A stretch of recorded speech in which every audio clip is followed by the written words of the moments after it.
तो हेलो नमस्कार साथियों, कैसे हो आप सभी लोग। हम पढ़ रहे हैं कक्षा 6 की पुस्तक हमारा राजस्थान। और आज उसी के अंतर्गत ये 7वीं क्लास है, जिसमें हम 7वां अध्याय करेंगे, जल संसाधन और संरक्षण। तो राजस्थान में कौन कौन से जल संसाधन हैं और उसका संरक्षण किस प्रकार किया जाता है, इस पाठ के अंतर्गत चर्चा करेंगे। रीट मेंस के लिए ये सारे ही टॉपिक आपके लिए बहुत महत्वपूर्ण होंगे। तो चलिए वीडियो को शुरू करते हैं और पढ़ते हैं जल संसाधन और संरक्षण। तो शुरुआत करते हैं यहाँ से। जल के समस्त स्रोत जल संसाधन कहलाते हैं। जितने भी जल के स्रोत है वो क्या कहलाएंगे? जल संसाधन। राजस्थान के मुख्य जल स्रोतों में झीलें, नदियाँ और उन पर बने बांध, नहर, तालाब, कुएं और नलकूप, ये राजस्थान के प्रमुख जल के स्रोत हैं। इसके बाद पहला जो पॉइंट है वो है अफवाह तंत्र। राजस्थान का अफवाह तंत्र धरातलीय बनावट और भूगर्भिक संरचना के आधार पर किसी नदी अथवा उसकी सहायक नदियों द्वारा निर्मित जल प्रवाह की विशेष व्यवस्था को अफवाह तंत्र अथवा अफवाह प्रणाली या प्रवाह प्रणाली कहते हैं। धरातल या जो भूमि है उसकी विशेष संरचना होती है, यानी कोई तो धरातल बहुत ऊंचा होगा और कोई बहुत नीचा होगा, ठीक है। तो नदियाँ ऊंचे भाग से नीचे भाग की ओर प्रवाहित होती हैं। तो इससे जो ये व्यवस्था है उसको हम कहते हैं अफवाह तंत्र।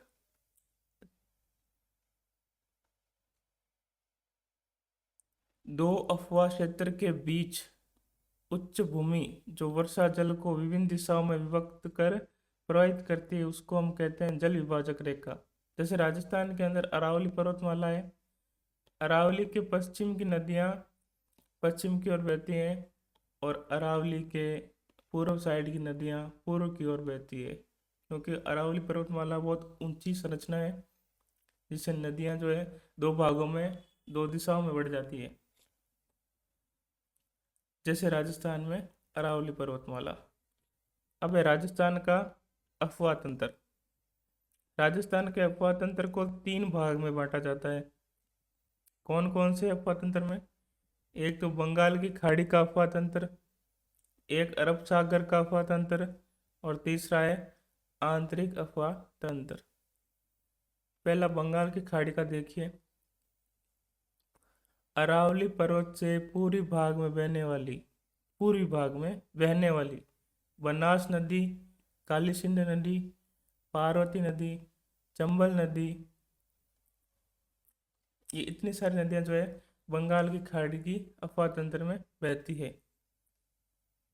तो बनास, काली सिंध, पार्वती ये नदियां चंबल में मिल जाती है और ये फिर यमुना मिल जाती है आगे जाकर यूपी के अंदर। इसके बाद यमुना नदी जो गंगा नदी मिल जाएगी और गंगा नदी जो है बंगाल की खाड़ी में जाकर अंत में अपना जल डाल देगी। यह हो जाएगा बंगाल की खाड़ी का अफवाह तंत्र। अतः नदियों को बंगाल की खाड़ी का अफवाह तंत्र कहते हैं। फिर आगे पढ़ रहे हैं अरब सागर का अफवाह तंत्र। जो नदी अपना जल अरब सागर में डाल देगी उसे क्या कहेंगे? अरब सागर का अफवाह तंत्र। अरावली पर्वतमाला के पश्चिम भाग में बहकर अपना जल अरब सागर में ले जाने वाली कौन कौन सी नदियाँ? माही, लूणी, साबरमती, पश्चिमी बनास और इनकी सहायक नदियाँ को अरब सागर का अफवाह तंत्र कहेंगे। तो अरब सागर में माही, लूणी, साबरमती और पश्चिमी बनास नदियाँ अपना जल गिराती है। अब यहाँ एक कन्फ्यूजन की बात यह है कि एक तो है हमारी पश्चिमी बनास और बंगाल की खाड़ी में एक नदी है बनास नदी। तो जो केवल बनास नदी है वो तो अपना जल गिरा रही है बंगाल की खाड़ी में, और पश्चिमी बनास, इसका नाम ही है पश्चिमी बनास, ये गिराएगी अपना जल अरब सागर में। इसको ध्यान में रखना। फिर आगे हम पढ़ेंगे आंतरिक प्रवाह तंत्र।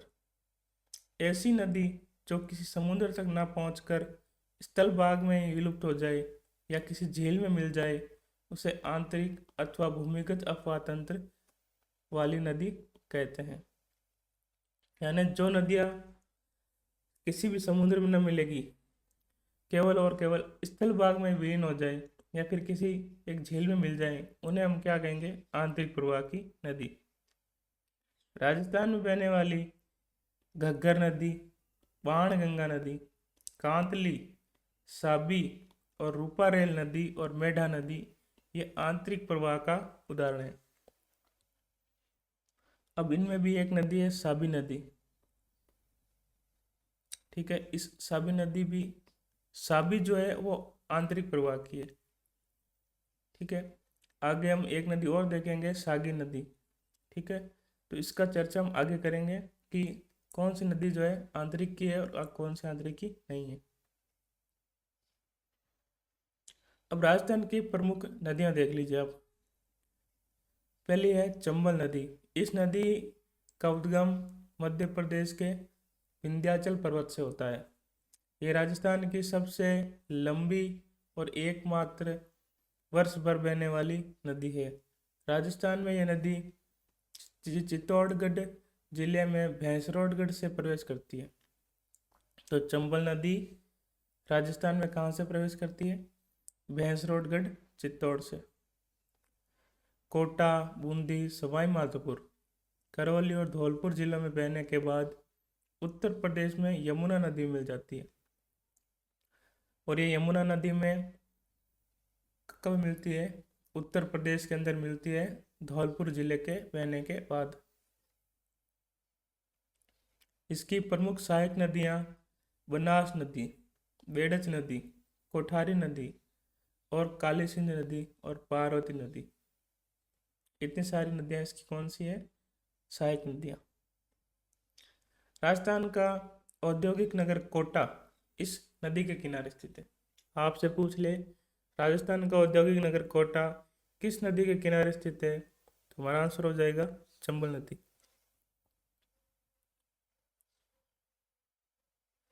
फिर हम पढ़ेंगे बनास नदी, जो चंबल की सहायक नदी है।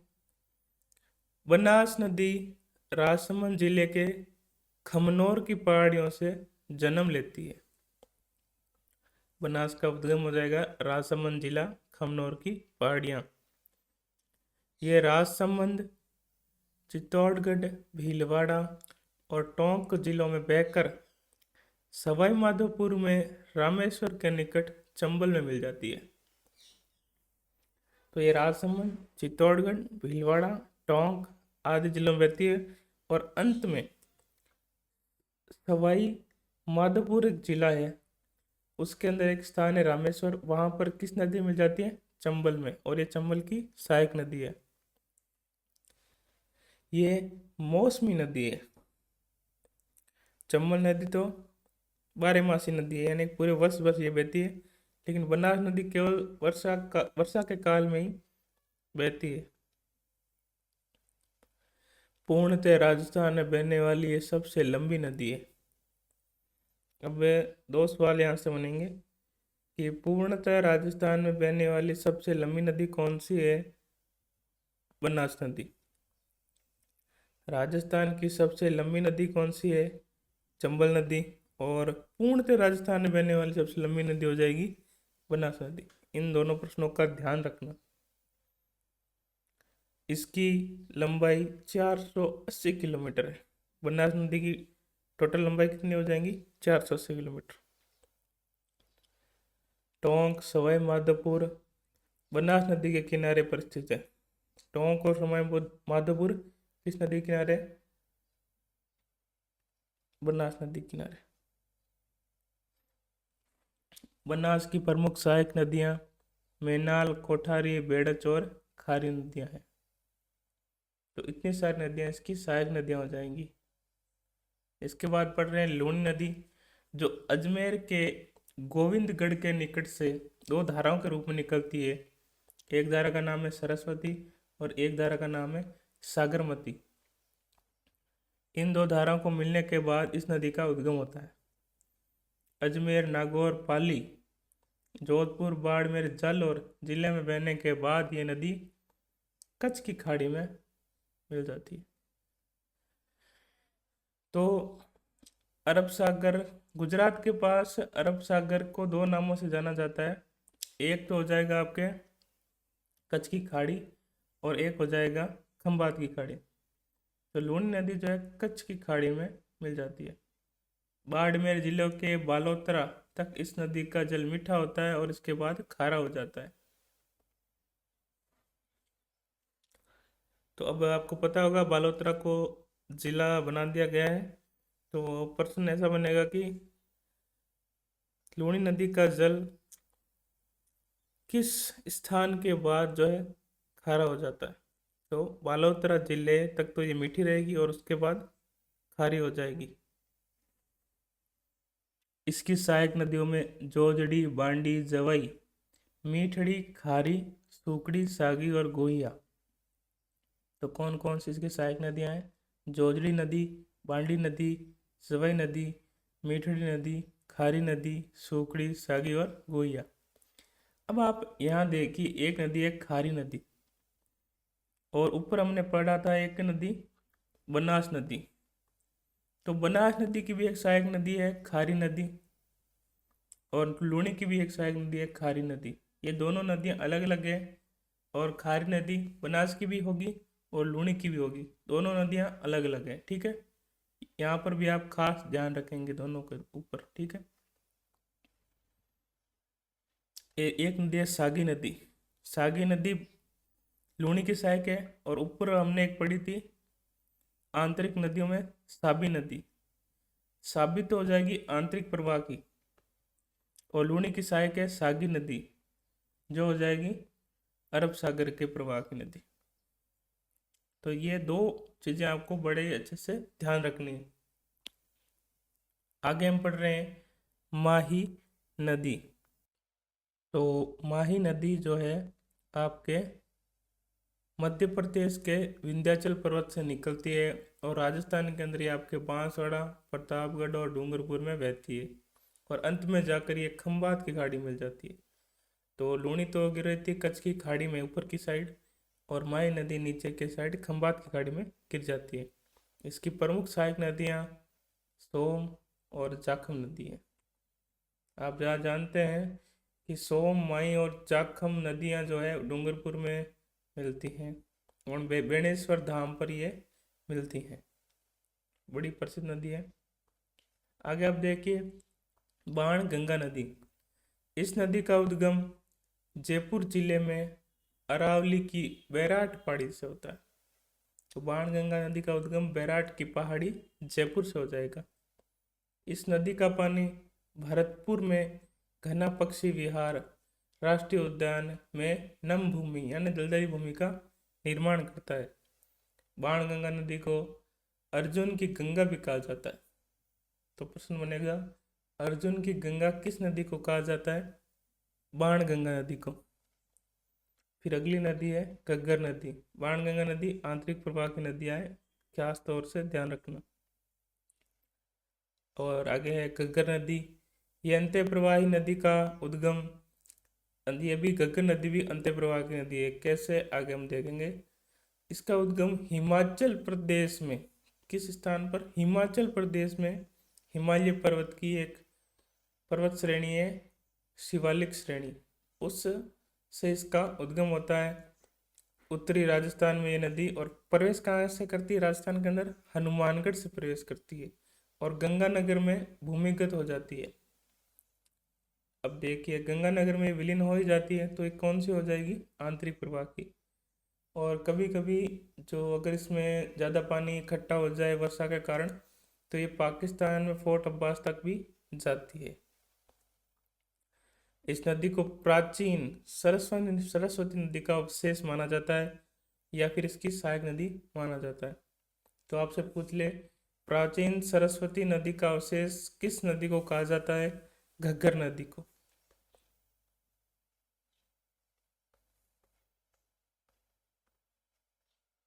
अब हम राजस्थान की प्रमुख नदी घाटी परियोजनाएं देख लेते हैं। नदी घाटी परियोजना का मतलब है कि नदी के ऊपर एक बांध बना दिया जाता है और इससे विभिन्न उद्देश्यों को पूरा किया जाता है, उसे हम कहेंगे नदी घाटी परियोजनाएं। तो नदियों पर बांध बनाने से जल विद्युत उत्पादन, सिंचाई, पेयजल, वृक्षारोपण, भूमिगत जल स्तर में वृद्धि, बाढ़ पर नियंत्रण, मृदा अपरदन और पर्यटन में के कई प्रकार के उद्देश्य से पूरे होते हैं। इतने सारे उद्देश्य पूर्ण होने के कारण इसको बहुउद्देशीय नदी घाटी परियोजना कहा जाता है।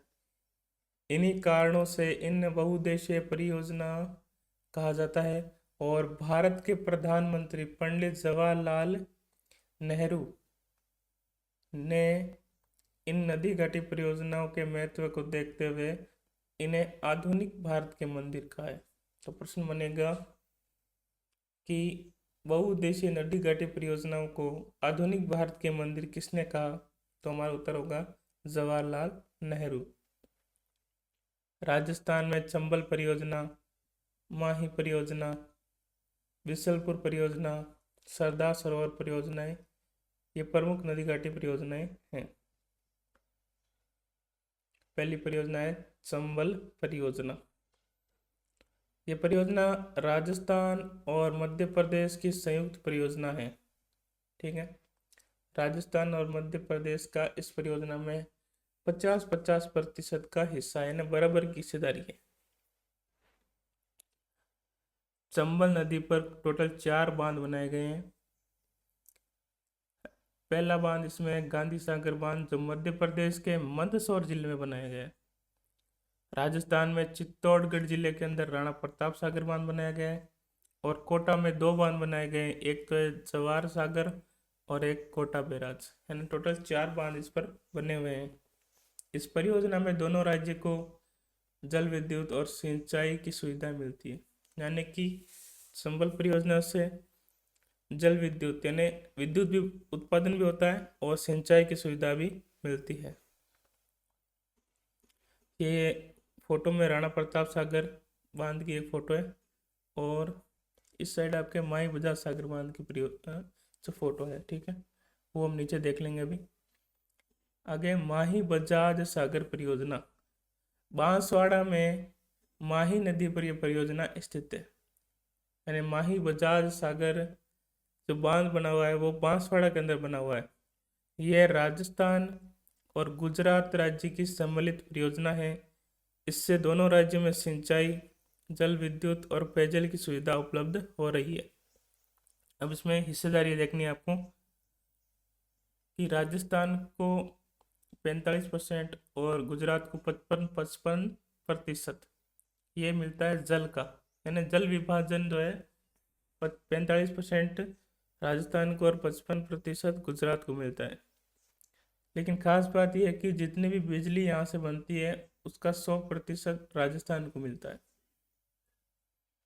फिर आगे देख रहे हैं बिसलपुर परियोजना, राजस्थान के टोंक के टोडा रायसिंह नगर के पास बिसलपुर गांव में बनास नदी पर सिंचाई और पेयजल के उद्देश्य से इस परियोजना का निर्माण किया गया है। इस परियोजना से राज्य के जयपुर, अजमेर और टोंक को पेयजल आपूर्ति की जाती है, यानी पेयजल की आपूर्ति जयपुर, अजमेर और टोंक को की जाती है। तो ये आपका हो गई बिसलपुर परियोजना और ये बनास नदी पर बनाई गई है टोंक जिले में। फिर है सरदार सरोवर परियोजना। ये परियोजना जो है आपकी गुजरात, मध्य प्रदेश, महाराष्ट्र और राजस्थान की संयुक्त परियोजना है, यानी 4 राज्यों की ये परियोजना है, गुजरात, मध्य प्रदेश, महाराष्ट्र और राजस्थान। और ये जो परियोजना है ये गुजरात की नर्मदा नदी पर बनाई गई है। इस परियोजना से राजस्थान के दक्षिण पश्चिम में नहर द्वारा बाड़मेर और जालौर जिले में सिंचाई और पेयजल की सुविधा उपलब्ध करवाई जाती है। यानी सरदार सरोवर परियोजना से राजस्थान को केवल और केवल सिंचाई की सुविधा मिलती है और पेयजल की सुविधा मिलती है, और वो भी कहाँ पर? सिर्फ 2 जिलों में, बाड़मेर और जालौर जिलों में। तो ये हो गई हमारी परियोजनाएं। और इसके अतिरिक्त राजस्थान में पाली के अंदर आपके जवाई नदी पर जवाई परियोजना है। डूंगरपुर जिले में सोम नदी पर सोम कमलांबा परियोजना बनाई गई है। उदयपुर जिले में मानसी वाक्कल परियोजना। प्रतापगढ़ में जाखम नदी पर जाखम परियोजना बनाई गई है। जल संरक्षण के आधुनिक तरीकों में बांध बनाना सबसे प्रमुख है। अब आगे राजस्थान की प्रमुख झीलें देखने वाले हैं और जल संचयन प्रणाली भी देखेंगे। तो राजस्थान के उदयपुर जिले में जो है राजा महाराजाओं ने पिछोला, उदय सागर, फतेह सागर, गोवर्धन सागर, रंग सागर, स्वरूप सागर और जना सागर आदि जिले बनवाए। ठीक है। और इतनी सारी झीलें होने के कारण उदयपुर को झीलों की नगरी कहा जाता है। ठीक है।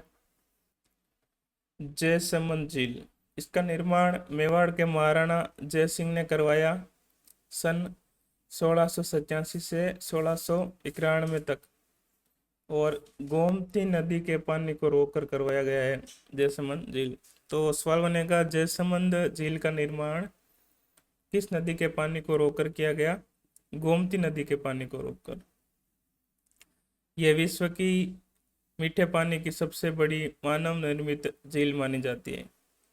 विश्व की मीठे पानी की सबसे बड़ी मानव निर्मित झील कौन सी है? जयसमंद झील। फिर अजमेर में स्थित पुष्कर एक धार्मिक महत्व की प्राकृतिक झील है। आना सागर भी अजमेर की एक प्रसिद्ध झील है। सिरोही के माउंट आबू में स्थित नक्की झील राज्य में सर्वाधिक ऊंचाई पर स्थित प्राकृतिक झील है। तो सर्वाधिक ऊंचाई पर स्थित प्राकृतिक झील कौन सी है? नक्की झील, माउंट आबू, सिरोही के अंदर ये स्थित है। आगे राजसमंद जिले में राजसमंद झील भी प्रसिद्ध है, जिसके उत्तरी भाग को नौ चौकी कहा जाता है। यानी नौ चौकी की पहाड़ किस झील के किनारे स्थित है? राजसमंद झील के किनारे। इसके अतिरिक्त जोधपुर में आपके बालसमंद, कायलाना, उम्मेद सागर 3 जिले स्थित है। जैसलमेर में आपके गडीसर और डूंगरपुर में गैब सागर, बीकानेर में कोलायत, अलवर के सिलीसेड आदि कई अन्य जिले राज्य में महत्वपूर्ण जल संसाधन है। ठीक है। तो जोधपुर में बालसमंद, कायलाना, उम्मेद सागर, जैसलमेर में गडीसर, डूंगरपुर में गैब सागर झील, बीकानेर में कोलायत झील, अलवर में सिलीसेड झील। राज्य में मीठे पानी की झीलों के अतिरिक्त जयपुर, अजमेर और नागौर के बीच सांबर झील, यानी कि सांबर झील जो है जयपुर, अजमेर और नागौर में स्थित है। इतने 3 जिलों में फैली हुई है ये। फिर बाड़मेर में आपके पंचभद्रा झील, नागौर में डीडवाना झील और बीकानेर में लूणकरणसर झील, जैसलमेर में पोखरण झील और जोधपुर में फड़ौदी झील खारे पानी की झीलें स्थित है। फिर आगे जल संरक्षण की विधियां हैं, जो इतना इम्पोर्टेंट तो आपके लिए नहीं है, लेकिन फिर भी एक नज़र मार लेते हैं। जल संरक्षण हमारा प्रथम दायित्व है। जल संरक्षण के लिए प्रत्येक नागरिक को प्रशासन का सहयोग करना चाहिए। इसके लिए आवश्यक है कि हमें जलाशयों में घरेलू और औद्योगिक अपशिष्ट नहीं डालना चाहिए। पेयजल स्रोतों के निकट स्नान नहीं करना चाहिए। इनके साथ साथ जल संचयन, जनसंख्या नियंत्रण, सिंचाई की उन्नत विधियों का प्रयोग करना चाहिए। वृक्षारोपण में वृद्धि करना चाहिए। भूमिगत जल का विवेकपूर्ण उपयोग करना चाहिए। जल का पुनः उपयोग आदि प्रयत्न से जल का संरक्षण किया जाना अति आवश्यक है। अधिक वर्षा वाले क्षेत्र में जल को नहरों के द्वारा कम वर्षा वाले क्षेत्र में पहुंचाकर जनजीवन और उद्योग के लिए अनुकूल परिस्थितियां सरकार के द्वारा उपलब्ध करवाई जा रही हैं। अब यहाँ से इम्पोर्टेंट है कि वर्तमान में रूफ टॉप जल संचयन और वाटर हार्वेस्टिंग तकनीकें बहुत प्रसिद्ध है। रूफ टॉप जल संचयन क्या होता है कि हमारे राजस्थान के अंदर जो मकान होता है यानी घर होता है, उसकी छत पर जो बारिश का पानी है उसको इकट्ठा करके नीचे टांके के अंदर इकट्ठा किया जाता है, उसको कहते हैं रूफ टॉप जल संचयन। वाटर हार्वेस्टिंग का मतलब है जल संरक्षण। तो ये 2 तकनीकें बहुत प्रसिद्ध है। रूफ टॉप जल संचयन विधि में घर की छत पर गिरे वर्षा जल को घर के नीचे बने कुएं में एकत्रित किया जाता है। वाटर हार्वेस्टिंग तकनीक के द्वारा वर्षा के व्यर्थ बहने वाले जल को भूमिगत कर दिया जाता है। पश्चिम राजस्थान में, किस राजस्थान में? पश्चिमी राजस्थान में प्राचीन समय से ही यहाँ के निवासी टांका, खड़ीन और जोड़ के द्वारा वर्षा जल को संग्रहण करते हैं और संरक्षित करते हैं। इन तकनीकों को वृहद स्तर पर अपनाने की आवश्यकता है। तो पश्चिमी राजस्थान में जो है टांका बनाकर खड़ीन और जोड़ के द्वारा जल का संरक्षण किया जाता है। अब इसके प्रश्न उत्तर और शब्दावली हम देखेंगे जो आपके लिए ट्रीटमेंट्स के लिए बहुत ज़्यादा इम्पोर्टेंट है, तो ध्यान से इसको देखना। पहला है टांका। तो पश्चिम राजस्थान में जल संरक्षण हेतु घर में बनाई गई कुएं संरचना, तो ये कहलाएगी टांका। आगे खड़ीन, पश्चिम राजस्थान में कृषि के लिए जल संरक्षण हेतु बनाई गई संरचना, यानी पश्चिम राजस्थान में कृषि के सिंचाई के लिए जो है जल संरक्षण की एक संरचना है जिसको कहते हैं खड़ीन। आगे जोहड़, वर्षा जल को रोककर भूमिगत जल स्तर को बढ़ाने के लिए बनाई गई संरचना कहलाएगी आपके जोहड़। फिर आगे बनास नदी किसकी सहायक नदी है? तो बनास चंबल की सहायक नदी है। माही बजाज सागर परियोजना कहाँ विकसित की गई? तो ये आपके बांसवाड़ा में हो जाएगी। बस इतना ही है और ये हमारा पार्ट कंप्लीट हो जा रहा है यहाँ से, और आगे हम नेक्स्ट अध्याय पढ़ेंगे। आज के लिए बस इतना ही। उम्मीद है ये वीडियो पसंद आया होगा, और अब आप ये पार्ट पढ़ने के बाद पुराने प्रश्नों को करिएगा, ठीक है? तो मिलते हैं एक नए वीडियो के साथ, तब तक के लिए जय हिंद, धन्यवाद दोस्तों।